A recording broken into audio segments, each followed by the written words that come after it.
नमस्कार दोस्तों, स्वागत है आपको हमारे यूट्यूब चैनल पर। तो आज के इस वीडियो में हम लोग बात करेंगे जो 2026 में आईटीआई एनसीवीटी सीबीटी का एग्ज़ाम हो रहा है इलेक्ट्रीशियन का। उसका क्वेश्चन जो कि एग्ज़ाम हुआ है पीछे, उसी के अनुसार से हम क्वेश्चन लेके आए हैं। सेम वही यही क्वेश्चन आपको एग्ज़ाम में पूछेगा। 38 क्वेश्चन आपको ट्रेड थ्योरी का रहेगा, 6 क्वेश्चन ड्राइंग के रहेगा, 6 क्वेश्चन वर्कशॉप पॉपुलेशन के रहेगा और 25 क्वेश्चन एम्प्लॉयटी स्किल का रहेगा। तो ये वीडियो आपके लिए काफ़ी महत्वपूर्ण होने वाला है। जो आपको 2026 में एग्ज़ाम होगा, अभी स्टार्ट हो चुका है, वो एग्ज़ाम में सवाल यहीं से पूछा जाएगा। प्रॉपर 100% गारंटी है। तो आप वीडियो को बिल्कुल मिस मत करिए और इस वीडियो को शुरू से अंत तक आप देखिए, ठीक है? क्योंकि हर एक वो पॉइंट बताएंगे, हर एक वो क्वेश्चन बताएंगे जो अभी कल के एग्ज़ाम में पूछा गया है। सेम उसी आधारित पर हम प्रश्न लेके आए हैं आपको। तो टोटल हम लोग इसमें 75 प्रश्न करेंगे, ठीक है? हम उम्मीद करते हैं कि ये वीडियो आप देखिएगा तो आपको प्रॉपर सेम ही प्रश्न एग्ज़ाम में फंसेगा आगे जो आपका एग्ज़ाम होने वाला है। तो आइए बिना टाइम गंवाए हम लोग अपने क्वेश्चन पर चलते हैं और क्वेश्चन स्टार्ट करते हैं। तो यहाँ पर आप देख सकते हैं कि आपका पहला क्वेश्चन जो है लिखा हुआ है कि विद्युत धारा इलेक्ट्रिकल करंट की एसआई इकाई क्यों है, क्या है, ठीक है? तो इसका आपको सही एम्पियर होगा, सही जवाब एम्पियर होगा। बिना समय गंवाए आपको फटाफट आंसर करते हम लोग चलेंगे। उसके बाद आइए दूसरा सवाल देख लेते हैं। दूसरा सवाल में क्या है कि वोल्टेज मापने के लिए किस यंत्र का प्रयोग किया जाता है? बताइए, वोल्टेज मापने के लिए किस यंत्र का प्रयोग किया जाता है? तो सवाल नंबर ऑप्शन नंबर 2 होगा वोल्ट मीटर। आपका सही जवाब होगा वोल्ट मीटर, ठीक है? आइए उसके बाद तीसरा क्वेश्चन पर चलते हैं। तीसरा है आपका, यहाँ पर देख सकते हैं, प्रतिरोध, यानी प्रतिरोध को क्या बोलते हैं इंग्लिश में? रेजिस्टेंस। रेजिस्टेंस की एसआई इकाई क्या है? तो इसका सही जवाब आपको होगा सी ओम, सी ओम, ठीक है? उसके बाद आइए चौथा क्वेश्चन पर चलते हैं। आपको चौथा क्वेश्चन यहाँ पर आ गया। ये क्या पूछ रहा है भाई? ओम का नियम किसके बीच संबंध बताता है? ओम का नियम जो है किसके बीच में संबंध बताता है? आपका ऑप्शन है वोल्टेज और प्रतिरोध, शक्ति और ऊर्जा, आवृत्ति और समय, फ्लक्स और ईएमएफ। तो इसका आपको सही जवाब होगा ए। क्या होगा? धारा और वोल्टेज के बीच में संबंध बताता है, ठीक है? आइए इसके बाद चलते हैं 5वां नंबर पर। तो 5वां क्या है भाई, यहाँ पर देख लेते हैं। 5 नंबर सवाल पूछा गया है कि एसी का पूरा नाम क्या है? एक्टिव करंट है, अल्टरनेटिंग करंट है, ऑटोमेटिक करंट है या अल्टरनेट करंट सर्किट है? बताइए आप लोग क्या होगा इसका आंसर? तो इसका आंसर आपको 5वां का बी होगा। क्या होगा? Alternating current. सही जवाब बी है। फटाफट हम लेके चल रहे हैं ताकि आपका एग्जाम में कम समय है और कम समय में इतनी बेहतरीन तैयारी हो जाए तो अच्छी बात है। इसलिए फटाफट हम लोग टिक आउट आंसर डायरेक्ट करते चलते हैं क्योंकि आपको इसे क्वेश्चन भी याद होगा, ठीक है? तो चलिए आते हैं छठा सवाल पर। छठा क्या है भाई, यहाँ पर देख लेते हैं। छठा में है आपको कि डीसी का पूरा नेम क्या है? डीसी का पूरा नेम क्या है? डुअल करंट या डायरेक्ट करंट, डायनेमिक करंट या डबल करंट? तो इसका आंसर आपको क्या होगा? छठा का बी होगा, डायरेक्ट करंट, डायरेक्ट करंट, ठीक? उसके बाद आइए 7वां नंबर पर ले चलते हैं। 7 नंबर क्वेश्चन पर आपको ले चलते हैं। 7 नंबर में है आपका, यहाँ पर देख सकते हैं, ट्रांसफार्मर जो है किस प्रकार की धारा पर कार्य करता है? एसी पर करता है, डीसी पर करता है, दोनों पर, कोई पर नहीं? तो इसका आंसर आपका बी होगा, 7 का बी होगा, ठीक है? एसी पर करता है, अल्टरनेटिव करंट, ठीक है? उसके बाद आइए हम 8 नंबर क्वेश्चन पर आते हैं। 8 नंबर पर आते हैं। 8 नंबर का क्वेश्चन क्या है भाई? तो यहाँ पर देख लीजिए, अर्थिंग का मुख्य उद्देश्य क्या है? सुरक्षा प्रदान करना, वोल्टेज बढ़ाना, उसके नीचे में क्या है? धारा को बढ़ाना या शक्ति को बढ़ाना। तो 8 का आंसर जो होगा आपका ए होगा। 8 का क्या होगा? ए होगा, सुरक्षा प्रदान करना, ठीक? उसके बाद आइए आप लोगों को 9 नंबर पर ले चलते हैं। Question number 9। क्वेश्चन नंबर 9 क्या है जी? फ्यूज का मुख्य कार्य क्या है? फ्यूज का मुख्य कार्य क्या है? अधिक धारा से सुरक्षा करना, वोल्टेज बढ़ाना, धारा बढ़ाना, शक्ति बढ़ाना। इसका आपको आंसर जो होगा, इसका आपको आंसर जो होगा ए होगा, ठीक है? 9 नंबर का ये होगा, अधिक धारा से सुरक्षा करना। ठीक, उसके बाद आइए 10 नंबर क्वेश्चन पे ले चलते हैं। देखिए हम फटाफट क्वेश्चन बताते जा रहे हैं ताकि समय कम है और एग्जाम आप लोग का बहुत जल्दी। विद्युत शक्ति पावर, यानी शक्ति को बोलते हैं पावर। विद्युत शक्ति पावर की इकाई क्या है? ठीक है, 10 का क्या आंसर होगा बताइए आप लोग फटाफट। जूल, वाट, वोल्ट, एम्पियर क्या होगा? 10 का सही जवाब होगा बी, वाट। ठीक है, उसके बाद आइए हम लोग 11 नंबर क्वेश्चन पर चलते हैं। 1 किलोवाट बराबर क्या होता है भाई? बताओ जल्दी जल्दी। 1 किलोवाट बराबर क्या होता है? 100 वाट, 500 वाट, उसके बाद क्या दिया है सी में, 1000 वाट या 2000 वाट। बताओ 11 का आंसर क्या होगा? आप लोग फटाफट बताइए 11 नंबर का आंसर क्या होगा। तो 11 का आपका सही जवाब जो होगा सी, 1000 वाट। ठीक है, आइए 12 नंबर पर चलते हैं। 12 नंबर सवाल जो है आपको क्या पूछा रहा है? मेगर का उपयोग किसके लिए किया जाता है? मेगर का उपयोग जो है किसके लिए किया जाता है? फर्स्ट ऑप्शन वोल्टेज नापने के लिए, सेकेंड ऑप्शन है आपको धारा मापने के लिए, इंसुलेशन प्रतिरोध मापने के लिए, शक्ति मापने के लिए। बताइए फटाफट 12 का आंसर क्या हो?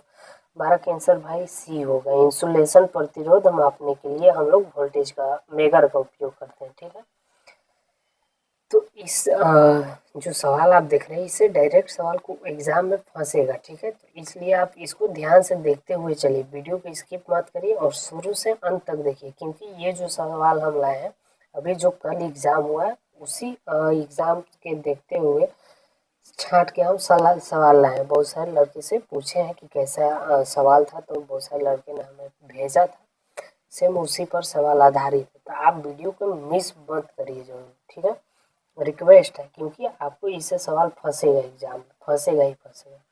उसके बाद आइए चलिए 13 नंबर पर आते हैं। 13 नंबर क्या है भाई? एनसीबी का पूरा नाम क्या है? Main circuit board, motor circuit breaker, miniature circuit breaker, main control box. सब कोई जानता है कि मिनिएचर सर्किट ब्रेकर होता है एमसीबी का फुल नाम। ठीक है, उसके बाद आइए हम लोग चलते हैं 14 नंबर। 14 नंबर क्या है भाई क्वेश्चन, आइए देख लेते हैं। ओपन सर्किट में धारा का मान कितना होता है? ठीक, शून्य होता है, 1, 10, अनंत। ओपन सर्किट में धारा की मान कितना होता है? तो 14 का आपका सही जवाब हो जाएगा ए, शून्य। ओपन सर्किट में धारा का मान सही सी जवाब है कि 0 रहता है, रहता ही नहीं है बिल्कुल। उसके बाद आइए 14 के बाद हम लोग 15 नंबर क्वेश्चन को देख लेते हैं। 15 नंबर में क्या है भाई? सर्किट, शॉर्ट सर्किट होने पर क्या होता है? शॉर्ट सर्किट होने पर क्या होता है? धारा बहुत अधिक बढ़ जाती है, धारा समाप्त हो जाती है, वोल्टेज बढ़ जाती है, कुछ नहीं होती है। 15 का आप लोग फटाफट आंसर बताइए क्या होगा? तो 15 का भाई ए होगा, 15 का आंसर ए, 15 का ए, धारा बहुत अधिक बढ़ जाती है। ठीक, शॉर्ट सर्किट होता है तो धारा बहुत अधिक बढ़ जाती है। उसके बाद आइए 15 के बाद 16 पर हम आपको ले चलते हैं। 16 16 16 16 नंबर देखिए क्या बोल रहा है? विद्युत ऊर्जा की व्यावसायिक इकाई क्या है? विद्युत ऊर्जा के व्यावसायिक इकाई क्या है? जूल, वाट, केडब्ल्यूएच, किलोवाट, वोल्टेज क्या होगा 16 का आंसर? तो आप लोग को बता दें कि 16 का आंसर सी होगा, केडब्ल्यूएच, किलोवाट। ठीक, 16 के बाद आइए 17 पर चलते हैं। 17 नंबर क्वेश्चन को देख लेते हैं यहाँ पर। 17 नंबर है, निम्नलिखित में से कौन सा इंसुलेटर है? तांबा, एल्युमिनियम, रबर, चांदी। इंसुलेटर कौन सा है? सब लोग को पता होना चाहिए कि आपको रबर होता है। ठीक, उसके बाद आइए 18 नंबर क्वेश्चन पर चलते हैं। आपको 18 नंबर में क्या है देख लेते हैं। सबसे अच्छा चालक, लकड़ी, प्लास्टिक, चांदी, रबर। ये तो आंसर सब लोग बता देगा भाई। सबसे अच्छा चालक क्या होता है? इसमें तो कोई डाउट नहीं है, चांदी होता है। तो चलिए हम लोग आ गए आगे क्वेश्चन नंबर 19 पर। तो 19 क्या है? ट्रांसफार्मर में सामान्यतः कितनी वाइंडिंग होती है? 1, 2, 3, 4। बताइए फटाफट कितनी वाइंडिंग होती है? सब लोग को ये मालूम होना चाहिए थे कि इसमें आपको 2 वाइंडिंग होती है, एक लैप वाइंडिंग और एक वेव वाइंडिंग। लैप और वेव, ये भी याद होना चाहिए। ठीक है, उसके बाद आइए चलिए फटाफट 20 नंबर में चलते हैं। ठीक है, स्टेप ऑफ ट्रांसफार्मर क्या बढ़ाता? धारा, प्रतिरोध, वोल्टेज, शक्ति। चलिए बताइए फटाफट इसमें से कौन सा सही जवाब होगा? तो सही जवाब सी होगा, वोल्टेज। ठीक है, स्टेप ऑफ ट्रांसफार्मर जो है आपको वोल्टेज बढ़ाता है, वोल्टेज, ठीक है। उसके बाद आइए 21 नंबर पर चलते हैं। 21 नंबर क्वेश्चन आ गया भाई, क्या है आइए पढ़ लेते हैं। इंडक्शन मोटर का सबसे सामान्यतः रोटर कौन सा है? इंडक्शन मोटर का सबसे सामान्यतः रोटर क्या है? Squirrel cage rotor, DC rotor, universal rotor, PMMC rotor. कौन सा रोटर है? चलिए आप लोग सही जवाब बताइए। तो 21 का आपको होगा स्क्वायरल केज रोटर, ए नंबर है स्क्वायरल केज रोटर, ठीक। उसके बाद आइए 22 नंबर, फटाफट सवाल देख लेते हैं। 22 नंबर में क्या है भाई? थ्री फेज सप्लाई कितने फेज में होता है? थ्री फेज का जो सप्लाई होता है कितने फेज में होता है? तो 22 का आपको 1 2 3 4 कितने फेज में होता है? तो 22 का आंसर हो जाएगा 2। थ्री फेज का जो सप्लाई होता है 2 फेज में होता है, सॉरी नहीं, थ्री फेज का जो सप्लाई होता है वो 3 फेज में होता है। इसका आंसर सी होगा, ठीक है। 2 फेज में ना 2 होता है जी, 2 फेज में 2 होगा, ठीक। उसके बाद चलिए आइए तीसरा देखते हैं। 23 नंबर सवाल देखते हैं। स्टार्टर कनेक्शन में क्या उपलब्ध होता है? न्यूट्रल, केवल फेज, अर्थ नहीं, इनमें से कोई नहीं। तो इसका आंसर क्या होगा? न्यूट्रल। क्या होगा? न्यूट्रल, सही जवाब न्यूट्रल है। इसके बाद 24 नंबर सवाल पाते हैं फटाफट हम लोग। 24 नंबर देखिए, यहाँ सवाल है डेल्टा कनेक्शन में क्या नहीं होता है? डेल्टा कनेक्शन में क्या नहीं होता है? Phase, line, neutral, voltage. सही जवाब होगा सी, न्यूट्रल। डेल्टा कनेक्शन में कभी भी न्यूट्रल नहीं होता है, ठीक है। उसके बाद आइए 25 नंबर सवाल हम देखते हैं। कैपेसिटर किस संग्रहित करता है? किसे संग्रहित करता है? कैपेसिटर जो है किसे संग्रहित करता है? चुंबकीय ऊर्जा, विद्युत आवेश, ऊष्मा, प्रकाश। तो सही जवाब हो जाएगा बी, आवेश। आवेश को ये क्या करते हैं? कैपेसिटर संग्रहित करता है, ठीक। उसके बाद आइए 26 नंबर सवाल पर हम लोग चलते हैं। 26 नंबर में क्या है? इंडक्टर किस ऊर्जा को संग्रहित करता है? विद्युत आवेश, ऊष्मा, चुंबकीय ऊर्जा, प्रकाश। 26 का आपको ये सही जवाब होगा चुंबकीय ऊर्जा, सी, चुंबकीय ऊर्जा सी, ठीक है। उसके बाद आइए 27 नंबर को देख लेते हैं। 27 का सवाल क्या पूछा जा रहा है? मोटर, ठीक है। यहाँ पर मिनट, हाँ, मोटर विद्युत ऊर्जा को किस में बदलती है? मोटर विद्युत ऊर्जा को किस में बदलती है? यांत्रिक ऊर्जा या ऊष्मा ऊर्जा या रासायनिक ऊर्जा या प्रकाश। सही जवाब सब कोई जानता है, मोटर जो विद्युत ऊर्जा को यांत्रिक ऊर्जा में बदलता है। आंसर है, आंसर है। तो देखिए दोस्तों, ये जो सवाल है प्रॉपर आपको आईटीआई जो एग्ज़ाम होने वाला है एनसीवीटी का, उसमें प्रॉपर पूछा जाएगा। इस सवाल को आप देखना, अगर इग्नोर करते हैं तो बहुत पछतावा होगा। इसको आप प्रॉपर ढंग से ज़रूर पढ़ के जाइए, क्योंकि हम जो सवाल लाए प्रॉपर, जो लड़का भेजा है कि सर ये सवाल था, उसी के अनुसार हम सवाल लाए। तो इसको आप लोग एकदम प्रॉपर देख के ही जाना है, ठीक। प्रॉपर 75 क्वेश्चन कराएंगे भाई इसमें हम, ठीक है। तो आइए 28 नंबर पर देखते हैं और फास्ट चलेंगे। जनरेटर किस ऊर्जा को विद्युत ऊर्जा में बदलता है? ठीक है, जनरेटर जो किस ऊर्जा को विद्युत ऊर्जा में बदलता है? 28 का यांत्रिक ऊर्जा को या ऊष्मा ऊर्जा को, प्रकाश ऊर्जा को, या आपको यहाँ पर रासायनिक ऊर्जा। तो आंसर सही होगा ए, यांत्रिक ऊर्जा को विद्युत ऊर्जा में बदल देता है। उसके बाद आइए 29 नंबर सवाल पर चलते हैं हम लोग। 29 नंबर में क्या है भाई, आइए देख लेते हैं। भारत में घरेलू सप्लाई सामान्यतः कितनी होती है? ठीक है, तो ये तो सब कोई जानता है, 220 से 240 आता है हम लोग के घर में, ठीक है। तो बताने की कोई ज़रूरत नहीं है। आइए उसके बाद 30 नंबर पर आ जाते हैं। भारत में ऐसी सप्लाई आवृत्ति कितनी होती है? ये भी सब लोग को जानना जरूरी है। 50 होता है और बहुत लोग जान भी रहे होंगे। तो चलिए हम लोग 30 तक कर लिए हैं, ठीक है। और हम लोग को ट्रेड थ्योरी में 8 क्वेश्चन बचा है, तो आइए फटाफट निपटाते हैं। 31 का, निम्न में से कौन सा अच्छा चालक है? भाई ये तो बता दिए, एक में सवाल आया था, क्या होगा जी? बताओ आप लोग कमेंट में। 31 का क्या होगा? सी, तांबा है, उस समय चांदी था, ठीक है। 32 नंबर में आ जाइए। 32 क्या पूछ रहा है भाई यहाँ पर? मेन स्विच का कार्य क्या है? पूरी सप्लाई को चालू बंद करना, वोल्टेज बढ़ाना, धारा बढ़ाना, प्रतिरोध कम करना। इस ये देखिए, ये थोड़ा लॉजिक वाला सवाल है, ठीक है। मेन स्विच का कार्य क्या होता है? पूरी तरह से सप्लाई को चालू या बंद करना, ठीक है। सही जवाब है ये, ठीक। इसमें वोल्टेज थोड़ी बढ़ाया जाता है और धारा थोड़ी घटाया जाता है, रेजिस्टेंस थोड़ी कम होता है। आइए 33 नंबर पर देख लेते हैं। EFL का पूरा नाम क्या है? EFL का पूरा नाम क्या है? तो ये तो भाई रटने वाला चीज है। 33 नंबर इसको हम लोग रट जाएंगे, ठीक, ये होगा कॉम्पैक्ट फ्लोरोसेंट लैम्प, ठीक, कॉम्पैक्ट फ्लोरोसेंट लैम्प, ठीक, इसको प्रॉपर रट जाएंगे, ठीक है। आइए 34 नंबर देखते हैं। LED का पूरा नाम, ये तो सबको मालूम होना चाहिए बाबू, घर में LED जला रहे हो, यही नहीं मालूम है क्या? ये सब नहीं होगा, ये होगा लाइट इमिटेटिंग डायोड। आइए 34 के बाद 35 नंबर देखते हैं। ओवरलोड से सुरक्षा कौन देता है? Bulb, register, MCB capacitor. ये भी तो आपको लॉजिक वाला सवाल हो गया, सबको पता भी होगा MCBC, ठीक है। 36, आइए मोटर की गति किस इकाई में मापी जाती है? हर्ट्ज, वोल्ट, यहाँ RPM या वाट। ये भी देखिए बहुत आसान सवाल है, आपको आंसर नंबर C हो जाएगा, RPM, ठीक है। 37 में आ गए हैं, चलिए और एक इसके बाद क्वेश्चन बचा हुआ है। मेगर से क्या जांचा जाता है भाई? धारा, शक्ति, इंसुलेशन, प्रतिरोध, आवृत्ति। 37 का आंसर C होगा, इंसुलेशन प्रतिरोध। इंसुलेशन प्रतिरोध क्वेश्चन एकदम रट जाना है, एग्जाम में एक क्वेश्चन छूटना नहीं चाहिए। ऐसे ही आगे आपको हम प्रॉपर ढंग से लेके आएंगे और सवाल इसी पर प्रॉपर 5 दिन हमसे जुड़िए, आपको एकदम 90% गारंटी है कि एग्जाम में 90% नंबर आएगा CBT में, ठीक।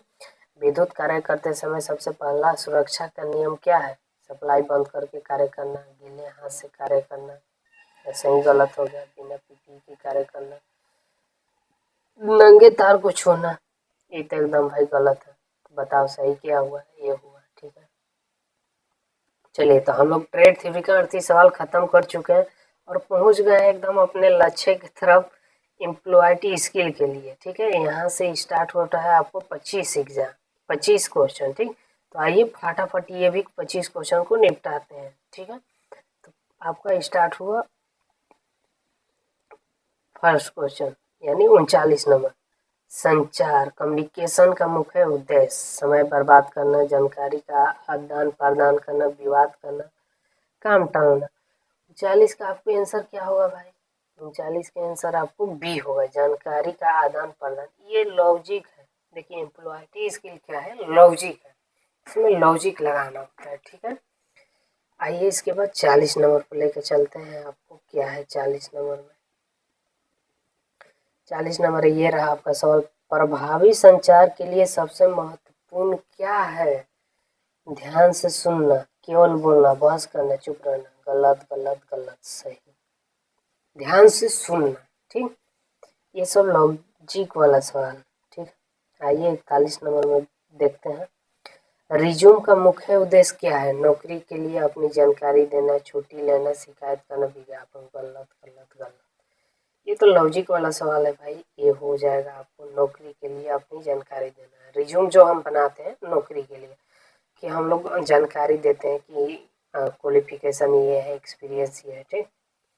आइए फटाफट लेके चलते हैं आपको 41 के बाद 42 नंबर सवाल में, ठीक। इंटरव्यू में सबसे पहले क्या करना चाहिए? समय पर पहुंचना चाहिए, देर से पहुंचना चाहिए? भाई गलत है, मोबाइल चलाना चाहिए, बहस करना चाहिए?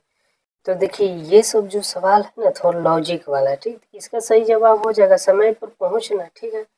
43 को हो गया ये। उसके बाद आइए 43 नंबर सवाल हम लोग देखते हैं। 43 नंबर, टीम और वर्क का अर्थ क्या है? अकेले काम करना, मिलकर काम करना, काम छोड़ देना, दूसरे को रोकना। ये तो गलत है, काम छोड़ देना ही गलत है, अकेले काम करना नहीं, मिलकर काम करना, टीम वर्क का काम हो गया। आइए आपको 44 नंबर सवाल पर ले चलते हैं। 44 नंबर क्या है भाई? यहाँ पर देख सकते हैं हम लोग, कार्यस्थल पर अनुशासन की आवश्यकता है, ठीक। बेहतर कार्य और समय पालन करने के लिए, झगड़ा करने के लिए, समय बर्बाद, छुट्टी। गलत गलत गलत, सही होगा, बेहतर कार्य और समय पालन करने के लिए, ठीक।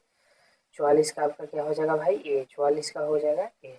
आइए 45 नंबर सवाल पर ले चलते हैं, ठीक।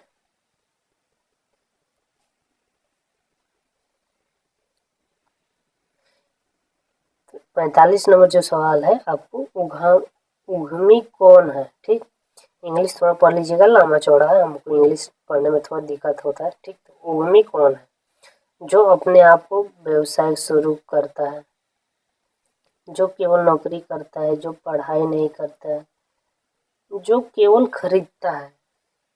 इसका सही जवाब आपको होगा ए, जो अपना व्यवसाय शुरू करता है वो उद्यमी होता है। ठीक है। 26 नंबर, सेल्फ कॉन्फिडेंस का अर्थ क्या है? स्वयं पर विश्वास, दूसरे पर विश्वास, डरना, गुस्सा करना। गलत गलत गलत। स्वयं पर विश्वास है, मैंने हमें अपने आप पर विश्वास है, सेल्फ कॉन्फिडेंस। ठीक, 47 नंबर पर आ जाइए। 47 नंबर सवाल है, ईमेल में सब्जेक्ट क्या होता है? संदेश का विषय बताता है, फोटो भेजता है, पासबुक बनाता है। कौन सही हो जाएगा? संदेश का विषय बताता है भाई। 47 नंबर का है। 48 पर आ जाइए। Question number 48। Question number 48। ठीक, निम्नलिखित में से कौन सा सॉफ्ट स्किल है? Communication skill, welding, wiring, drilling. Soft skill भाई कम्युनिकेशन स्किल है। वेल्डिंग है क्या? नहीं। वायरिंग है क्या? नहीं। ड्रिलिंग भी नहीं। ठीक है, इसका आंसर ये हो गया। आइए 49 पर चलते हैं। समय प्रबंध, टाइम मैनेजमेंट का अर्थ यानी उसका उद्देश्य क्या है? 49 नंबर का आपका क्या होगा? ए, समय का सही उपयोग करना। बी, समय बर्बाद करना, देर से पहुंचना, काम अधूरा छोड़ना। ये गलत। सही है, समय का सही उपयोग करना। ठीक, थके नहीं ना है जी आप लोग? आज हम लोग का टारगेट है और 20 क्वेश्चन बचा, 25 क्वेश्चन बचा है, इसको हम लोग निपटा देना है। SMART, स्मार्ट गोल में एस का अर्थ क्या है? Specific, small, short, simple. English पढ़ने में थोड़ा बहुत दिक्कत होता है, तो इसलिए आप लोग घबराइए मत। ठीक, 50 का जो होगा ए होगा। 50 का ए, 50 का ए। ठीक, 51 में आ जाइए। कार्यस्थल पर सुरक्षा के लिए क्या पहचान चाहिए? पीपीई, चप्पल, ढीले कपड़े, कुछ नहीं। इसका आंसर आप लोग बताइए, लॉजिक है कि नहीं। ठीक है, ये सब क्या है? पीपीई होगा सही जगह। चप्पल चाहिए क्या? नहीं। सुरक्षा के लिए चप्पल, पीपीई। चलिए 51 नंबर, डिजिटल भुगतान का उदाहरण क्या है? ये तो भाई कोई नहीं पूछ सकता। यूपीआई, कोई को भी दीजिए आंख मूंद के मार। सही जवाब है कि नहीं, कमेंट जरूर करना। चलो 53 नंबर, इंटरनेट का उपयोग किसके लिए किया जा सकता है? जानकारी प्राप्त करने के लिए, केवल गेम खेलने के लिए। उसके बाद क्या है भाई? केवल फिल्म देखने के लिए। इनमें से कोई नहीं। सही जवाब होगा क्या 53 का? ये होगा क्या? गेम खेलना है, फिल्म देखना है? नहीं, जानकारी प्राप्त करना। सही। ठीक, लेकिन आजकल का छोड़ा देखता कहाँ है? जानकारी से ही थोड़ी प्राप्त करता। वो सब तो फिल्म देखेगा, गेम खेलेगा, फ्री फायर वो हो। 54, नौकरी खोजने के लिए कौन सा माध्यम उपयोग है? Job portal, TV serial, cartoon, radio song. गलत, रेडियो सॉन्ग हो नहीं सकता। कार्टून भाई क्या बोल रहा है? टीवी सीरियल हो ही नहीं सकता। Job portal. ठीक है, आइए 55, पॉजिटिव एटीट्यूड का अर्थ सकारात्मक सोच रखना, हमेशा गुस्सा करना, बहस करना, हार मानना। नहीं नहीं नहीं, पॉजिटिव यानी सकारात्मक सोच रखना। ठीक है, 56 नंबर पाइए, निर्णय लेने से पहले क्या करना चाहिए? सभी विकल्पों पर विचार, जल्दीबाजी करना चाहिए, बिना सोचे निर्णय लेना, दूसरों से झगड़ना। सही जवाब आपका क्या होगा भाई? सही जवाब क्या होगा? ए। ठीक है, चलिए आइए 56 नंबर। 56 तो हो गया। 57 नंबर, 57 नंबर क्या है सवाल भाई आपको? कार्यस्थल पर ईमानदारी क्यों जरूरी है? विश्वास बनाने के लिए, नुकसान करने के लिए, झूठ बोलने का।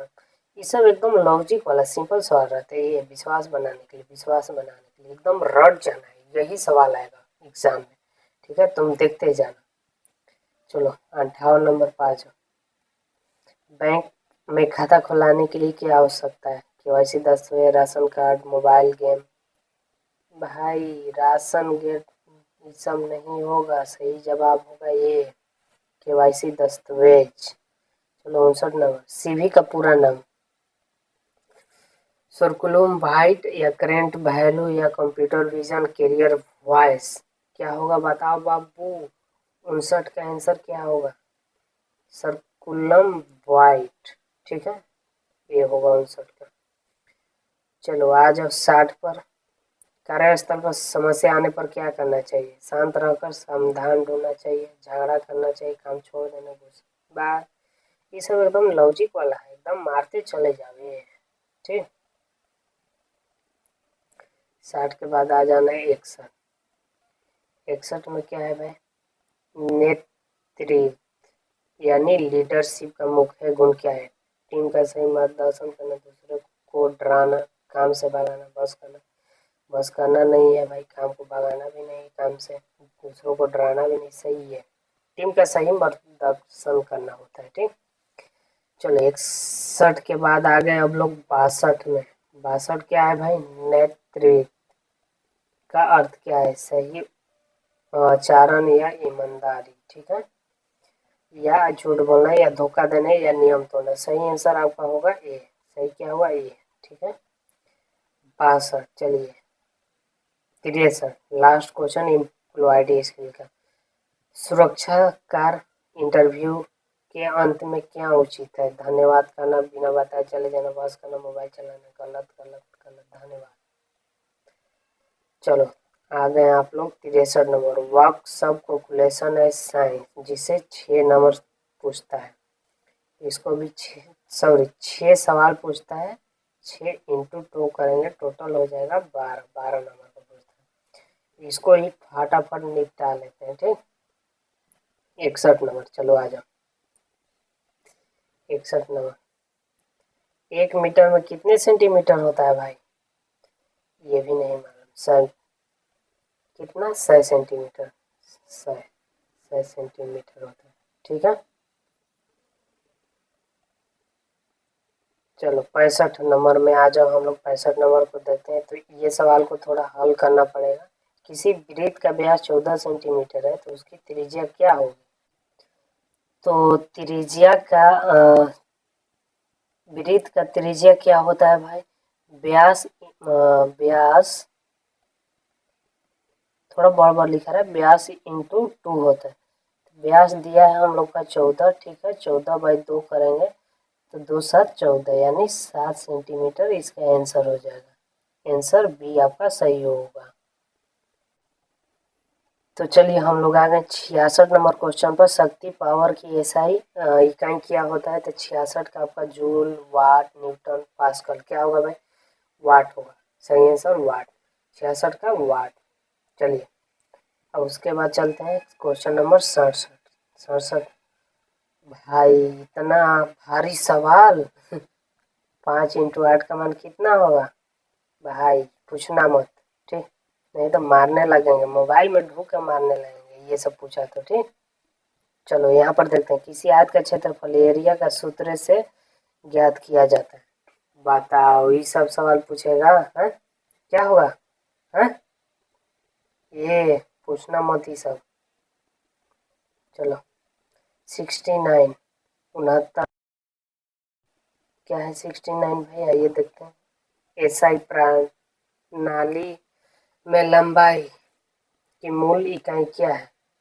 69 का आपका सेंटीमीटर, मीटर, मिलीमीटर या मीटर या किलोमीटर, क्या होगा आंसर सी, मीटर होता है। ठीक है, तो चलिए ऐसे ही हम लोग वर्क्स ऑफ पॉपुलेशन का सवाल इंट कर चुके हैं। अब घुसते हैं अपने इंजीनियरिंग ड्राइंग का। इंजीनियरिंग ड्राइंग 6 क्वेश्चन पूछता है, 2 नंबर का एक क्वेश्चन होता है, तो 6 दूनी 12 हो जाएगा ये। ठीक, बहुत महत्वपूर्ण क्वेश्चन है ये भी, आइए देखते हैं फटाफट जो 6 क्वेश्चन निपटा। इंजीनियरिंग ड्राइंग में सबसे अधिक प्रयोग की जाने वाली रेखा कौन सी है, कौन सी रेखा है भाई, आइए रेखा के बारे में जान लेते हैं। Continuous thick line, continuous think line, 10 head line, child line. ठीक है, क्या होगा 70 का आंसर। इसका आंसर आपको ए होगा, कंटिन्यूअस थिक लाइन। ठीक है, इसके बाद आइए क्वेश्चन नंबर 71 को ले चलते हैं। हाइड इज छिपी हुई किनारा किस प्रकार की रेखा को दर्शाती है? Continuous thick line, dashed line, chain line, thick line. 71 का क्या हो जाएगा भाई? Dash head line. डैश यानी थोड़ा शैडो टाइप का, जैसे कि इस तरफ का जो बना रहता है ना आपको रेखा, तो ये जो दिखाता है डैश टाइप का। ठीक, 71 के 72 नंबर आ जाए। सेंटर लाइन केंद्र रेखा किस प्रकार की रेखा को दर्शाती है? Dash line, chain thick line, गीजा लाइन। इसका सही जवाब 72 का हो जाएगा आपको बी, चाइन थिन लाइन। उसके बाद 73 नंबर क्या है भाई? इंजीनियरिंग ड्राइंग में कोण यानी एंगल की इकाई क्या होती है? Meter, degree, multimeter. क्या होगा? B, degree. एंगल डिग्री, बताने की आवश्यकता है ही नहीं। उसके बाद यहाँ पर अगले सवाल है आयाम लिखने के लिए सामान्यतः किस प्रकार की रेखा की उपयोग की जाती है? चलिए फटाफट आपको आंसर बता देते हैं। Dimension line. ठीक, आपका आंसर ये होगा। ठीक, तो चलिए आज के आखिरी सवाल है, आपको 75 नंबर। हम लोग टारगेट तक पहुंच गए हैं। इंजीनियरिंग ड्राइंग में स्केल का उपयोग किस लिए किया जाता है? वस्तु का आकार को अनुपात में देखने के लिए, रंग भरने के लिए, केवल बॉर्डर बनाने के लिए, केवल शीर्ष लाइन लिखने के लिए। 75 का आपका आंसर ए, वस्तु का आकार अनुपात में दिखने के लिए। तो दोस्तों आज हम लोग 75 क्वेश्चन कर चुके हैं इलेक्ट्रीशियन के। तो अगर आपका एग्ज़ाम है तो आप इस वीडियो को कंटिन्यू रखिए, ऐसा ही आगे वीडियो आपको इसी में मिलेगा। और चैनल पर है तो भाई एक सब्सक्राइब तो बनता है और एक लाइक बनता है। वीडियो का शेयर ज़रूर करें अपने दोस्तों के साथ, क्योंकि ये एकदम इम्पोर्टेंट सवाल है जो कि 1-2 दिन एग्ज़ाम हुआ है, उसी छात्रों से पूछा गया है कि कैसा एग्ज़ाम गया, कैसा सवाल आया, वही छात्र ने बताया, उसी के अनुसार से ये सवाल रेडी किया गया है। और ये सवाल आपको एग्ज़ाम में देखने को मिलेगा ही मिलेगा। तो आप लोग ऐसे ही कंटिन्यू क्लास के लिए ये चैनल को एक बार सब्सक्राइब जरूर करें। तो मिलते हैं आपसे अगले वीडियो में। धन्यवाद।